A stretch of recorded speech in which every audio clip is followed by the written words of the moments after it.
Certains disent que c'est une île. Une île de roches blanches dans un océan de vert. Vert tendre des oliviers, vert sombre des cyprès, vert lumière des vignes. À la beauté sans artifice des terres paysannes des Piémonts s'associe la flamboyance d'une nature sauvage et montagneuse. C'est peut-être sur cette alliance que repose le charme singulier des paysages des Alpilles.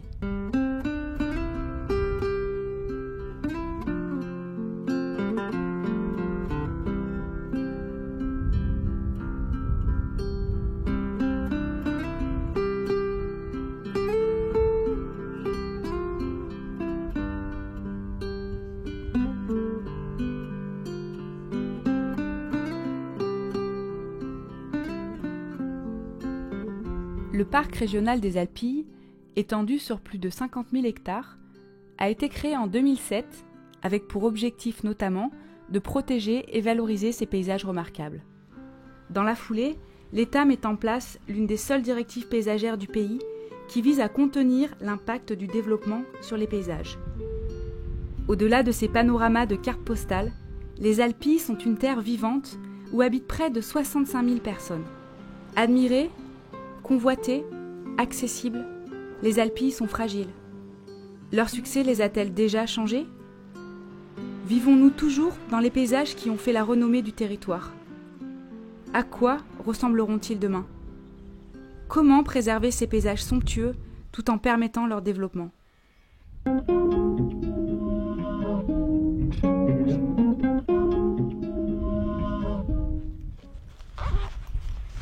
Frédéric Bouvet est guide naturaliste. Tombé amoureux de ces paysages dans les années 80, il n'a de cesse, depuis, de les parcourir et de les faire découvrir. Je suis vraiment pas sûr. Les caractéristiques principales des paysages des Alpilles, c'est la proximité entre les paysages qui sont travaillés, qui sont nés de la main de l'homme, comme les paysages où on se trouve maintenant, les prairies de foin de croc sur fond d'Alpilles, les haies de cyprès pour protéger du Mistral, une mosaïque extraordinaire, par exemple quand on est sur l'esplanade du Château des Baux et qu'on regarde vers l'est, au soleil couchant, on a à nos pieds toute une mosaïque de couleurs et puis des formes un peu régulières, amenées par le travail de l'homme, sur un fond de chaos rocheux des Alpilles. Et c'est la juxtaposition des deux choses, la nature à l'état brut, qu'on n'essaye même pas de contrôler, et le travail de l'homme. C'est ça qui fait le paysage unique et si attrayant, et qu'on essaye de protéger dans les Alpilles. Alors c'est compliqué parce que un paysage, c'est quelque chose de vivant, c'est... Les gens qui l'ont façonné, ils n'ont pas dit tiens, on va faire un beau paysage ici. C'est pas du tout comme un jardin qu'on travaille. C'est né d'une certaine harmonie entre l'homme et la nature. Et cette harmonie, elle a un petit peu tendance à disparaître. Oula, vous l'entendez là ? Tu l'as entendu. Il y a des tas de gens qui viennent de l'extérieur et qui disent oh là là, ces paysages sont fabuleux, il faut les préserver. Mais c'est justement parce qu'il y a des gens qui peuvent venir de l'extérieur en disant ces paysages sont fabuleux que justement il faut les préserver parce que ce qui permet aux gens de les apprécier, c'est ce qui aussi les détruit. Un bruant croyé. On a entendu voilà. le tri là. Voilà, exactement. Depuis 20 ans, la population des 16 communes des Alpilles a augmenté de moitié. Dans cet intervalle, 5000 logements ont vu le jour, l'équivalent de la commune d'Eyguières, ce qui a consommé 1800 hectares de territoire, soit 4 arrondissements parisiens. On peut estimer que d'ici 2025, à peu près la même surface pourrait être urbanisée. Le développement des Alpilles est aussi lié au tourisme. Tous les ans, 700 000 touristes y passent au moins une nuit et quelques 1 500 000 personnes visitent le site des Baux. L'afflux de population implique une hausse des véhicules présents sur le territoire. La voiture a besoin de routes, de parkings, de ronds-points, de garages.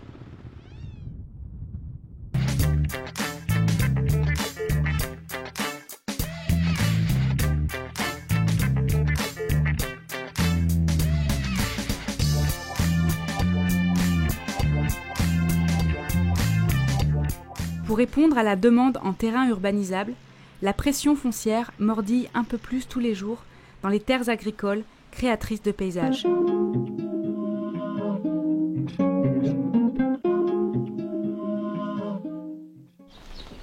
Rémi Thieulois est agriculteur céréalier dans les Alpilles. Il a établi son siège d'exploitation dans le mas agricole familial, mais il risque de devoir le quitter. On est 8 dans la famille. Moi, je suis le dernier et j'ai déjà 48 ans. Chacun a eu son travail. Il y en a certains qui sont à la retraite. Tout le monde est installé. Par rapport à une certaine pression foncière, les prix sont de plus en plus élevés. Et bon, il faut comprendre qu'à un moment donné, c'est plus intéressant l'argent que de récupérer un mas en sachant qu'on n'y est pas dessus. C'est un mas qui risque d'être vendu à des gens qui n'ont plus rien à voir avec l'agriculture et que après, comme moi, à un moment donné, on est obligé de construire de se refaire des sièges d'exploitation sur des parcelles agricoles et c'est dommage. Bon, après à moi de le recréer avec des nouvelles idées d'exploitation pour que moi ça me remotive et que ça me remotive aussi mes enfants.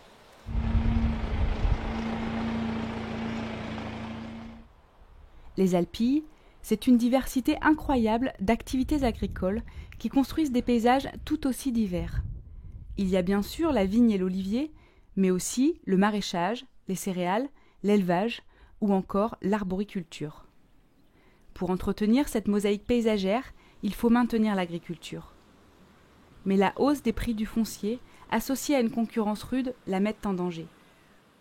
Une difficulté qui pousse à trouver de nouvelles façons de produire et de se développer. À côté des modes de vente plus classiques, comme les exportations hors région, notamment pour les fruits et légumes, la vente directe se développe et permet aux agriculteurs de mieux gagner leur vie.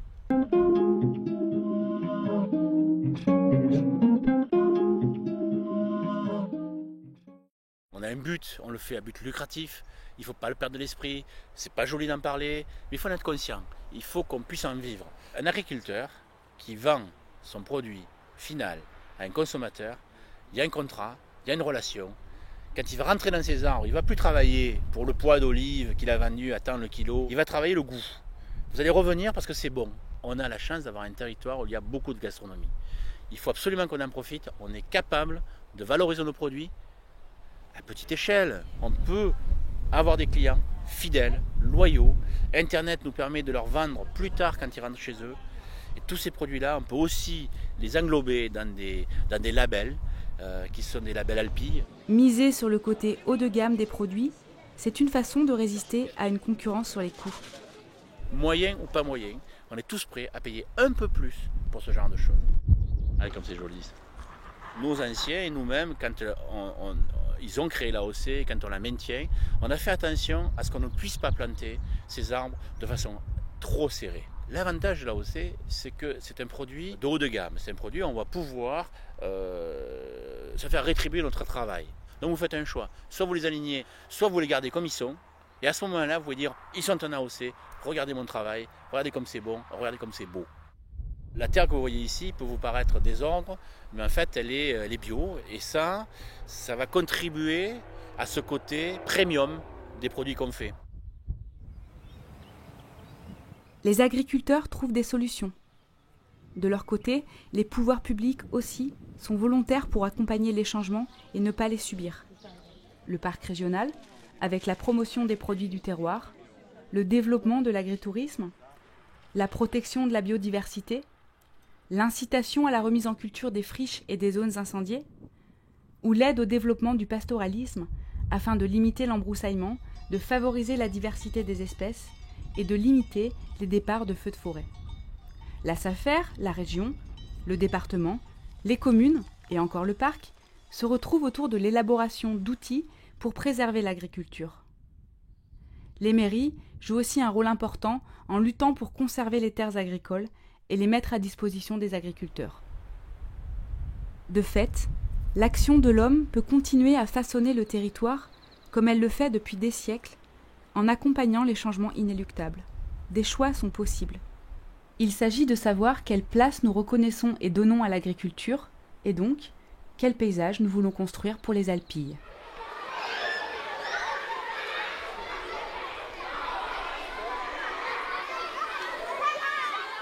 C'est quoi un beau paysage? Ça veut dire avoir des montagnes, des champs, des arbres avec des feuilles bien vertes.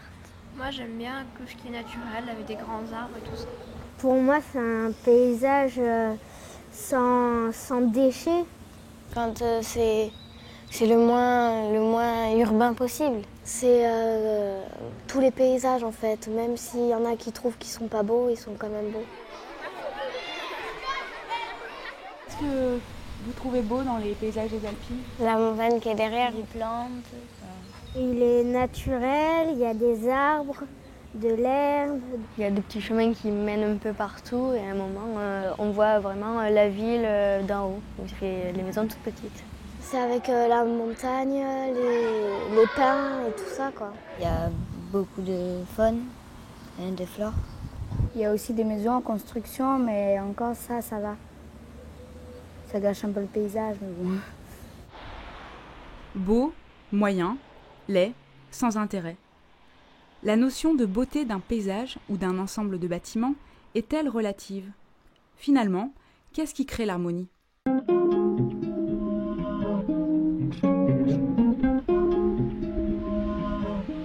On voit bien ici, avec ce paysage dans lequel nous sommes dans un paysage qu'il nous revient aux yeux comme quelque chose d'assez disgracieux.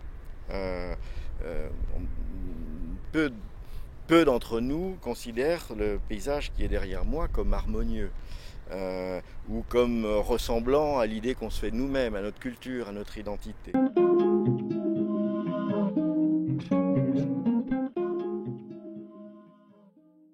Il n'y a aucune ligne électrique, c'est clair et net, hein, c'est propre. Ça non, ça me plaît pas plus. C'est industriel, j'ai l'impression. Ouais. It's not very pretty. But it could be anywhere. That doesn't say Provence, it just says any place in Europe. Or Texas for that matter. Ça, vous savez, c'est industriel, on voit de suite l'industrialisation, et voilà quoi. Ça c'est à bannir. On peut très bien comprendre qu'est-ce qu'un chaos, c'est-à-dire des objets indépendants les uns des autres, et qu'est-ce qu'une harmonie. Dans un orchestre, on le sait très bien. Hein, toutes les notes sont belles. Et avec les notes, vous faites du bruit ou vous faites de la musique. C'est quoi la différence?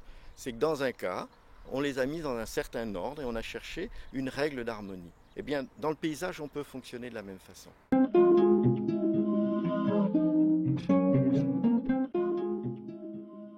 Je trouve qu'il y a trop de différents styles. Oh, c'est magnifique. Non, ça c'est... Non, c'est... No, because that looks too American. Trop concentrés les uns sur les autres. Une des règles d'harmonie, c'est l'économie. Toute la construction des paysages anciens est basée sur l'économie. L'économie de matière, l'économie de terre, l'économie de moyens. Ici, c'est un gaspillage extraordinaire. On a le résultat d'un gaspillage de l'espace, d'un gaspillage de matière. Qu'est-ce qu'on transmet à nos enfants avec ces bâtiments-là? Quel est le patrimoine qu'on est en train de construire? Voilà. Donc c'est anti-économique. Et ça, à nos yeux, c'est laid. Le paysage n'est pas uniquement la nature, la montagne et les arbres. Le paysage, c'est tout ce qui nous entoure. Les villages, les maisons, les lotissements, les ronds-points, les routes, les zones d'activité. Le paysage, ce n'est pas seulement ce que les anciens ont construit, notre patrimoine, mais aussi tout ce que nous bâtissons aujourd'hui. Comment garder la typicité des Alpilles, si chère aux habitants, si précieuse pour la culture et l'économie de notre territoire?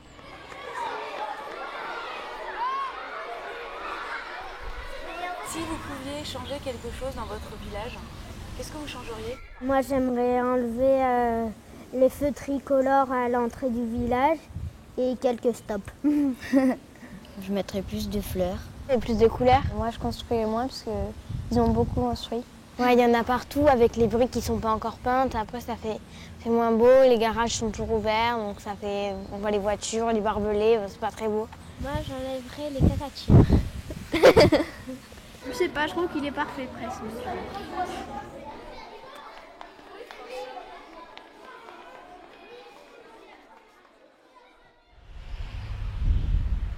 Pour pouvoir intégrer au mieux un projet de construction, encore faut-il bien connaître ce qui nous entoure. Le parc régional, en partenariat avec le Conseil d'architecture, d'urbanisme et d'environnement des Bouches-du-Rhône, a édité le guide Habiter les Alpilles. Cet ouvrage décrypte et transmet aux générations actuelles et à venir les repères et les principes de bon sens qui guidaient autrefois l'art de construire sur une terre rare et précieuse.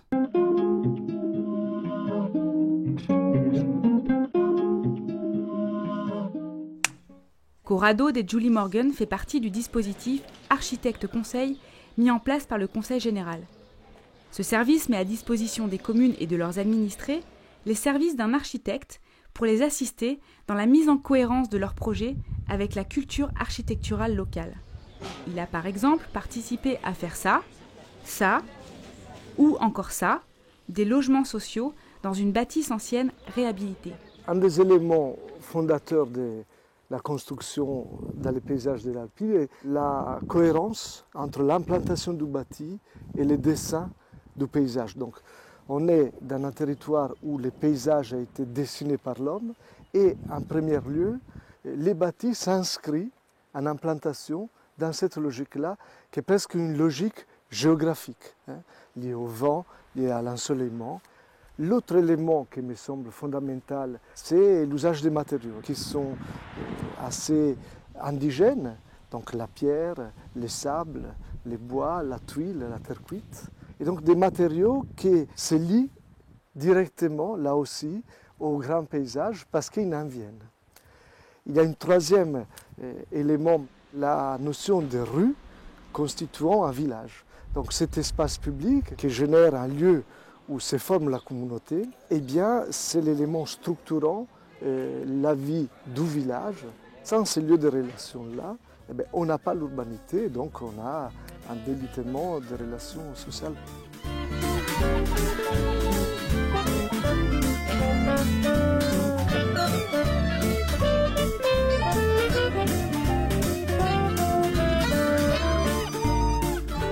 On peut déjà le constater dans certains secteurs périurbains où on assiste à un lotissement à petites parcelles, à une façon de bâtir qui sépare et à la disparition de l'espace public.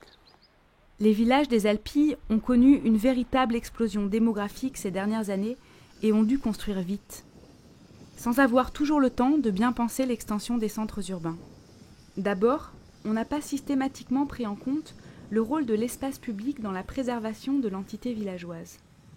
Ensuite, on a dû composer avec, par exemple, le fait que tout le monde veut pouvoir construire la maison de ses rêves et que parfois, son intégration dans un ensemble n'est pas vraiment la priorité. L'architecture est un art collectif parce qu'il est vu, parce qu'il est fréquenté, parce qu'il est utilisé, parce qu'il est vécu par l'ensemble d'une communauté. Construire, ce n'est pas un acte d'autoreprésentation. Le droit des sols, c'est un droit qui contraint les particuliers à des règles communes pour son bien et pour le bien des autres. Donc, c'est l'éternel problème de la liberté individuelle et du collectif. Donc, c'est très important d'expliquer qu'on ne construit pas pour soi, on construit avec les autres. Les zones urbaines des Alpilles s'étendent de plus en plus. Une autre composante à laquelle les pouvoirs publics ont dû s'adapter, c'est qu'à la campagne, tout le monde veut une maison individuelle. Et les maisons individuelles, ça consomme de l'espace. Pour vous, en fait, c'est quoi l'habitat de rêve dans les Alpilles? Une jolie villa, une belle villa avec plein d'herbes, des fleurs et tout. C'est un grand vieux mas, mais restauré. 84% des logements construits dans les Alpilles depuis 20 ans sont de forme individuelle. À titre comparatif, en Provence verte, ce taux est de 70% et dans le Pays dignois de 55%. C'est un imaginaire collectif, colporté aussi sûrement par un dispositif socio-économique qui a bâti, je dirais, une économie autour de cet habitat-là. On est là dans les paradoxes de notre société, qui sont un centre de village, un lieu où on va et on se retrouve. Nous n'avons plus envie d'habiter ici. Ce qui est certain, c'est que si on veut continuer à voir ces paysages-là, il faut arrêter d'habiter. Le mitage, ou l'implantation d'édifices dispersés dans un paysage naturel, est un fléau pour les paysages, grignotés petit à petit par l'étalement urbain des zones construites. Pour protéger les paysages, pour conserver les entités villageoises autour des espaces publics, il faut densifier les zones urbaines. Reste à convaincre la population de se serrer un peu, d'habiter un peu plus près les uns des autres. Si je vous dis habitat collectif, ça vous évoque quoi? Collectif, à vrai dire, je n'en connais pas ici. C'est les grands centres urbains, c'est pas les villages. Voilà. Pour moi, c'est plutôt les HLM. Mais il faudrait que les architectes et ceux qui pondent les projets, qu'ils y réfléchissent un peu. Qu'il y ait un peu de jardin, qu'il y ait un peu de verdure, qu'il y ait des espaces pour les enfants. Ça peut se faire. Il faut y penser, il faut le réfléchir. On peut bâtir d'une façon très intelligente, sur un parcellaire très contenu. L'habitat collectif est un outil de la collectivité pour, par exemple, réinvestir son centre historique. Habitat collectif, mitoyenneté, concentration, densification, autant de mots qui fâchent, mais qui permettent pourtant de vivre ensemble pour de vrai, de préserver les paysages qui nous sont chers et qui font le succès des Alpilles, mais aussi de pouvoir proposer des logements accessibles à tous, dans un territoire où la pression foncière empêche nombre de ménages de s'y installer ou d'y rester. Vous habitez depuis longtemps dans ce quartier? Quartier 2 ans. Si ce n'était pas ce type de maison dans le lotissement, vous auriez pu vous installer ici? Niveau tarif, peut-être pas. Non, honnêtement non. Le centre-ville est loin? Il y a un petit chemin, là, on n'a qu'à traverser, on est au centre-ville. On met 10 minutes maximum. Non, on a les écoles à proximité, il y a une crèche à proximité aussi. Enfin, le quartier est bien.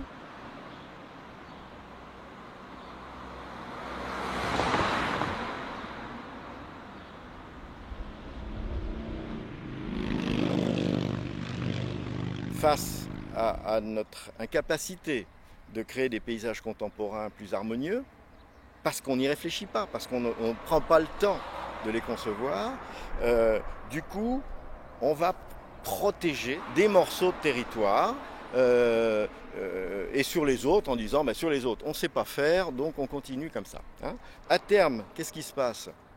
Vous avez des territoires qui deviennent très très chers et qui sont réservés à des populations aisées, et puis des territoires pour les pauvres. Voilà. Et est-ce que la collectivité peut admettre ça? Ça pose une question sociale et peut-être politique qui mérite débat.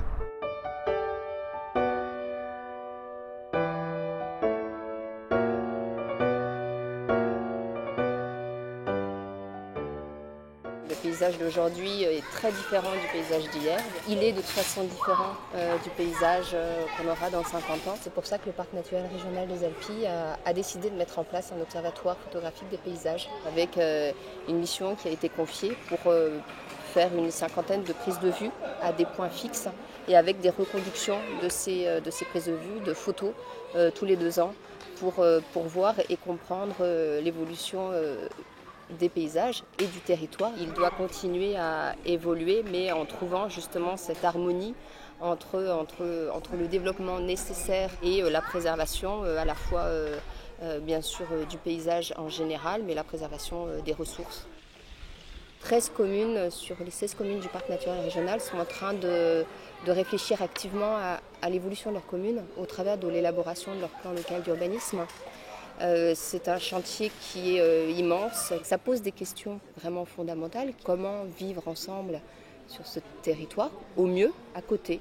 Comment habiter ensemble dans un village, avec peut-être plus de proximité? Et comment exercer des activités différentes? Tout ça, ça revient finalement à poser la question de qu'est-ce qu'on veut comme paysage demain pour les Alpilles, en tenant compte de l'identité profonde des Alpilles et en tenant compte des besoins qui sont là et qui seront sans doute aussi différents demain.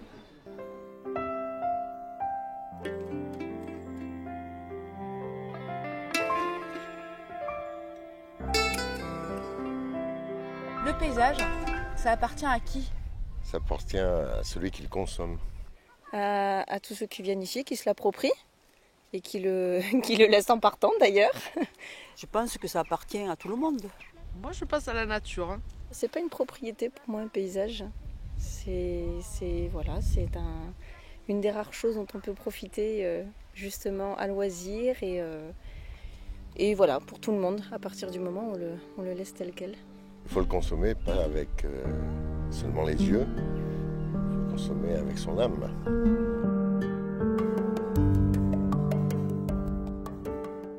Le paysage est ressenti comme collectif. Il est pourtant la somme de parcelles individuelles où chacun est responsable de ce qui se passe et se construit.